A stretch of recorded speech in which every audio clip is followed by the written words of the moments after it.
Alright, this is Tali from Raw Naked Food, and today I'm going to show you exactly how I make my kombucha, how I start.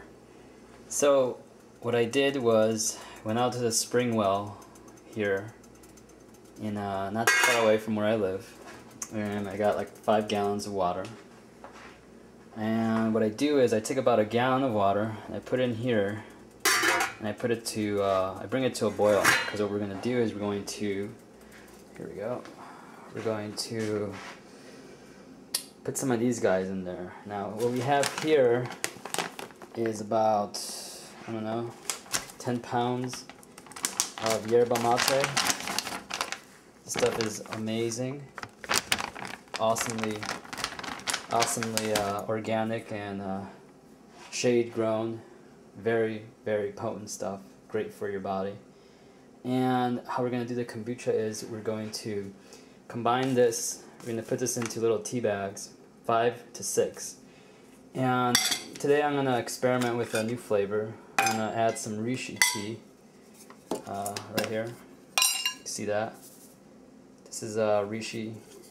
It's going to be a really interesting flavor combining these two. So I'm going to do like 80%, 20% mix of 80% mate, 20% reishi. This is how you achieve those awesome varieties of kombucha, the flavors.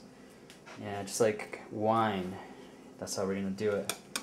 And I got my organic sugar that I use. I only buy this brand. It's from Trader Joe's. I recommend organic sugar, evaporated cane juice.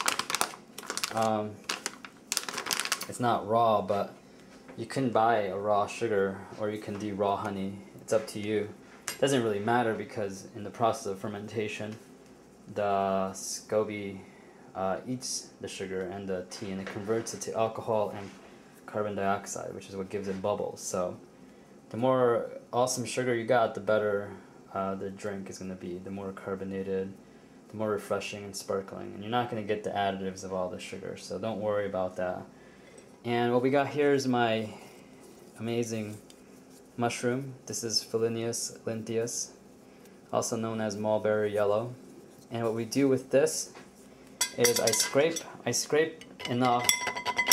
I scrape about a gram, and I put it into a little tea bag, and I also brew that with the tea.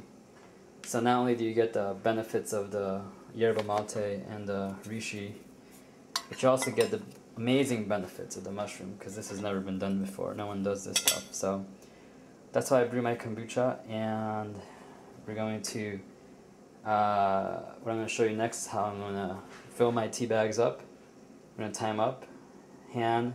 Obviously everything's done by hand, very clean, and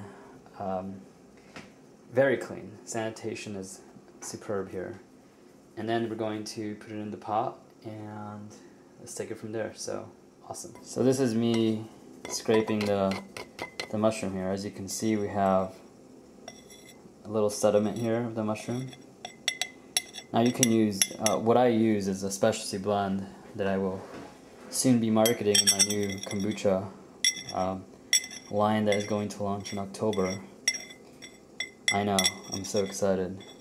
Anyway, this is part of the mixture here. So I'm gonna do this. It's a very arduous process, because I gotta literally do this for about 15 minutes to get just about 1 gram, and that's awesome. So much work you gotta put into your brew, because this is magic. Alright, so this is how we do it. I measure every tea out by the gram. I use a gram scale. I put a tea bag there, which pretty much weighs 0, and now we're gonna take this much of the mushroom that we got, the mushroom tea, the Philenius lentius, and we're going to put it in there, and we're going to see how much it is. So we're going to do that right. After about 5-10 minutes of working with that mushroom, we get about 1 gram. We're a little under, but we're going to add some more. We're going to have about 1 gram in here. And what we're going to do is we're going to tie this up. I'm going to use this in our tea. So time to measure out the tea. So here we go. This is an example of how I wrap my teas. It's all wrapped in hemp. This is hemp tea bags. This is a hemp wire. or a little thread. And this is 1 gram of the mushroom, so we're going to use this in our tea. So that goes to the side for brewing, and now we're going to take the rest of our hemp tea bags and we're going to fill it up with some mate and some of this. It's actually not reishi, it's actually rooibos. I'm using that one today, so we're going to make an 80-20. And I'm also going to throw in like 10% of this green matcha tea. It's supposed to be really good and very expensive. It's like specialty tea. I think it's called like Smoking Gun or something like that. So we're gonna actually throw in maybe 10% of this, 70, and then 20% of this. So we're gonna do that ratio. Okay. All right. So I just filled up my yerba mate. It's about 10.5 grams of tea, and we're going to wrap this one up. Alright, so here is 10 grams of yerba mate wrapped up, along with the 1 gram of mushroom. Now we're going to fill up about maybe 30 grams worth of tea for this mixture. So the next one is going to be about 8 grams mate, 2 grams of the rooibos tea. Alright, so this is 10 grams of the other tea bag. It's composed of 8 grams of yerba mate and 2 grams of the rooibos tea that I'm using. Alright, we're going to wrap that up. Alright, and here we have the other 10 grams of tea. So this is 8 grams mate, 2 grams of the rooibos. So it's awesome. We got about 21 grams together. And we're going to fill up another tea bag, probably about 5 grams, maybe 10 grams. Let's do 10 grams to make it a little more powerful, okay?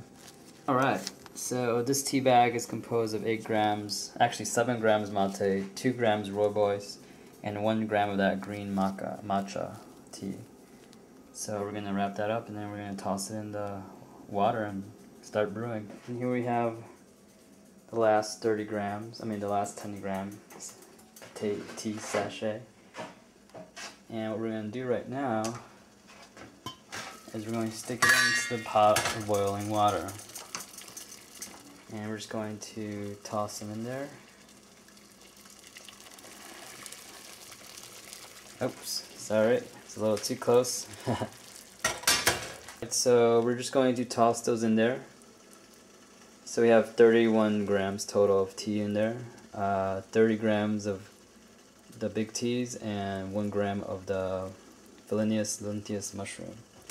So we're going to cover it, let that steep for 5 to 10 minutes, take it out, cool down, and then we're going to add our sugar. People always ask me what's the best jar to use to make kombucha. Anything with glass is good.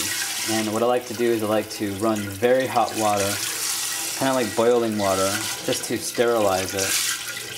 And this is a 2.5 gallon jar that I have here. And it's huge. This is where I'm going to make my kombucha. So you want to clean this thoroughly and make sure that it's very hot and perfect for your little kombucha to grow. Alright. As we see, the mixture is ready, and what we're going to do now is take out the tea and we're going to pass it through a strainer 3 times. We don't have any sediments, so we're going to do that right now. Once we take out our tea bags and the kombucha has, the tea mixture, it has, we turned it off, so now it's cooling down. As soon as it cools down to maybe about 100 degrees Celsius or even lower, we're going to add in the sugar. So since we're making a 2-gallon batch, what I'm going to do is I'm going to add 2 cups of sugar. So the rule of thumb that I use is I use 1 cup of sugar per gallon. So we got 1 gallon here, but what we're going to do is we're going to put the sugar in, and then we're going to mix that with a gallon of cold spring water, so we could bring it down to room temperature a little more. Alright, let's do that right now.